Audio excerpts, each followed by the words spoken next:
Hi hello ಎಲ್ರಿಗೂ ನಮಸ್ಕಾರ. YouTube ಅಲ್ಲಿ ನೋಡ್ತಿರೋರು ಯೂಟ್ಯೂಬ್ ವೆಲ್ಕಮ್, ಇನ್ಸ್ಟಾಗ್ರಾಮ್ ಅಲ್ಲಿ ನೋಡ್ತಿರೋರಿಗೆ ಇನ್ಸ್ಟಾಗ್ರಾಮ್ ವೆಲ್ಕಮ್.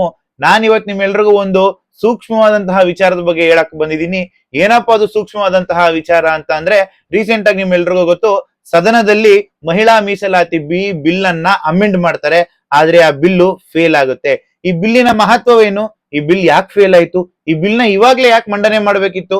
ಹಗ್ಲು ರಾತ್ರಿ ಸದನವನ್ನ ನಡೆಸಿ ಈ ಬಿಲ್ ಅನ್ನ ಮಂಡನೆ ಮಾಡುವಂತಹ ನೆಸೆಸಿಟಿ ಏನಿತ್ತು ಅಂತ ನಾನು ನಿಮ್ಗೆ ಈ ವಿಡಿಯೋದಲ್ಲಿ ಹೇಳ್ತಾ ಹೋಗ್ತೀನಿ.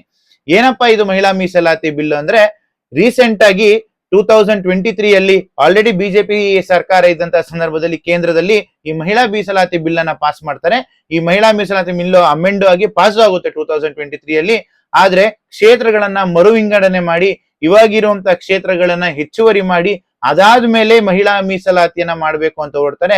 ಆದ್ರೆ ಈ ಸರಿ ಪ್ರಮುಖವಾಗಿ ಡಿಎಂಕೆ ಪಕ್ಷ ಮತ್ತು ಟಿಎಂಸಿ ತೃಣಮೂಲ ಕಾಂಗ್ರೆಸ್ ಪಕ್ಷ ಈ ಬಿಲ್ ಅನ್ನ ವಿರೋಧ ಮಾಡ್ತಾರೆ. ಈ ಬಿಲ್ ಅನ್ನ ಸ್ಟ್ರಾಂಗ್ ಆಗಿ ಯಾಕೆ ಅಪೋಸ್ ಮಾಡ್ತಾರೆ ಅಂದ್ರೆ, ಡಿಎಂಕೆ ಪಕ್ಷದ ನಾಯಕರಾಗಿರುವಂತಹ ಎಂ.ಕೆ. ಸ್ಟಾಲಿನ್ ಅವರು ಹಾಗೂ ತೂತುಕುಡಿಯ MLA ಆಗಿರುವಂತಹ ಕನ್ನಿಮೊಳಿ ಅವರು ಹೇಳೋ ಪ್ರಕಾರ ಸೌತ್ ಇಂಡಿಯಾದ ಅಸ್ಮಿತೆ ಹಾಳಾಗುತ್ತೆ ಅಂತ ಅವ್ರು ಹೇಳ್ತಾರೆ. ಸೌತ್ ಇಂಡಿಯಾದ ಐಡೆಂಟಿಟಿ ಹಾಳಾಗುತ್ತೆ ಅಂತ ಹೇಳ್ತಾರೆ.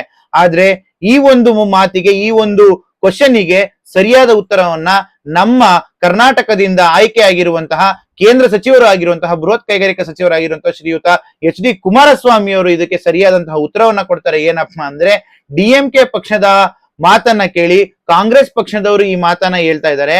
ಆದರೆ ಸೌತ್ ಇಂಡಿಯಾ ಅಂದ್ರೆ ಕರ್ನಾಟಕ, ಆಂಧ್ರ, ತೆಲಂಗಾಣ, ಕೇರಳ ಹಾಗೂ ತಮಿಳುನಾಡಿನ ಅಸ್ಮಿತೆಗೆ ಯಾವುದೇ ರೀತಿಯಾದಂತಹ ಧಕ್ಕೆ ಆಗೋದಿಲ್ಲ ಅಂತ ಹೇಳ್ತಾರೆ ಕುಮಾರಸ್ವಾಮಿ ಅವರು. ಯಾಕೆ ಇದನ್ನ ಹೇಳ್ತಾರೆ ಅಂದ್ರೆ, ನಾವು ಕ್ಷೇತ್ರಗಳ ಮರು ವಿಂಗಡಣೆಯನ್ನ ನೋಡಿದಾಗ ಕರ್ನಾಟಕದಲ್ಲೂ ಕೂಡ ಇವಾಗಿರುವಂತಹ 28 ಕ್ಷೇತ್ರಗಳನ್ನ 50% ಜಾಸ್ತಿ ಮಾಡಿದ್ದಾರೆ. ತಮಿಳುನಾಡಿನಲ್ಲೂ ಅಷ್ಟೇ 50% ಜಾಸ್ತಿ ಮಾಡಿದ್ದಾರೆ. ಕೇರಳದಲ್ಲೂ ಅಷ್ಟೇ, ಇದೇ ರೀತಿಯಾಗಿ ಆಂಧ್ರ ಮತ್ತು ತೆಲಂಗಾಣದಲ್ಲೂ ಅಷ್ಟೇ. ಎಲ್ಲೂ ಕೂಡ ಸೌತ್ ಇಂಡಿಯಾದ ಅಸ್ಮಿತೆ ಇಲ್ಲಿ ಹಾಳಾಗ್ತಾ ಇದೆ ಅಂತ ನಮಗೆ ಕಾಣಿಸ್ತಾ ಇಲ್ಲ. ಇದು ಯಾವ ರೀತಿಯಾಗಿ ಡಿಎಂಕೆಗೆ ಈ ಒಂದು ಅಸ್ಮಿತೆ ಹಾಳಾಗ್ತಾ ಇದೆ ಅಂತ ಗೊತ್ತಿಲ್ಲ. ಆದ್ರೆ ಬಿಜೆಪಿ ಅವರು ಕೂಡ ಯಾಕೆ ಇದೇ ಸಂದರ್ಭದಲ್ಲಿ ಈ ಬಿಲ್ ಅನ್ನ ಪಾಸ್ ಮಾಡ್ತಾ ಅಂದ್ರೆ, ಮೇನ್ ಆಗಿ ನಾವು ನೋಡ್ಬೇಕಾಗಿರೋದು 2 ರಾಜ್ಯದಲ್ಲಿ ನಡೀತಾ ಇರುವಂತಹ ಚುನಾವಣೆ. ಒಂದು ಚುನಾವಣೆ ಬಂದಿ ವೆಸ್ಟ್ ಬೆಂಗಾಲ್ ಅಲ್ಲಿ, ಇನ್ನೊಂದು ಚುನಾವಣೆ ಬಂದಿ ತಮಿಳುನಾಡಲ್ಲಿ.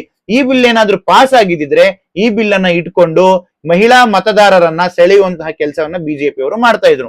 ಇವಾಗ್ಲೂ ಕೂಡ ಈ ಬಿಲ್ ಫೇಲ್ ಆಗಿರೋದ್ರಿಂದ ಮಹಿಳಾ ಮತದಾರರಿಗೆ ನಿಮ್ಮ ಅಸ್ಮಿತೆಯನ್ನ ಹಾಳು ಮಾಡ್ತಾ ಇದ್ದಾರೆ, ನಿಮಗೆ ಈ ಒಂದು ರಾಜಕೀಯದಲ್ಲಿ ಅವಕಾಶಗಳು ಕಮ್ಮಿ ಆಗ್ತಿದೆ ಅಂತ ಹೇಳಿ ಮತ್ತೆ ಬಿಜೆಪಿ ಅವರಿಗೆ ಈ ಬಿಲ್ ಫೇಲ್ ಆಗಿರೋದು ಲಾಭದಾಯಕವಾಗಿದೆ. ಅದಕ್ಕೋಸ್ಕರನೇ ಅವರು ಈ ಸಂದರ್ಭದಲ್ಲಿ ಈ ಬಿಲ್ ಅನ್ನ ಅಮೆಂಡ್ ಮಾಡಿದ್ದಾರೆ ಅಂತ ನಾನು ಹೇಳಕ್ ಇಷ್ಟಪಡ್ತೀನಿ. ಇದು ನನ್ನ ಅನಾಲಿಸಿಸ್ ಆಗಿತ್ತು. ನಿಮಗೇನಾದ್ರೂ ಇದ್ರ ಬಗ್ಗೆ ಮಾಹಿತಿ ಇದ್ರೆ ದಯವಿಟ್ಟು ಶೇರ್ ಮಾಡಿ ಅಂತ ಹೇಳ್ತಾ ಈ ವಿಡಿಯೋ ಮುಗಿಸ್ತೀನಿ. ಎಲ್ರಿಗೂ ಒಳ್ಳೇದಾಗ್ಲಿ. ಜೈ ಆಂಜನೇಯ.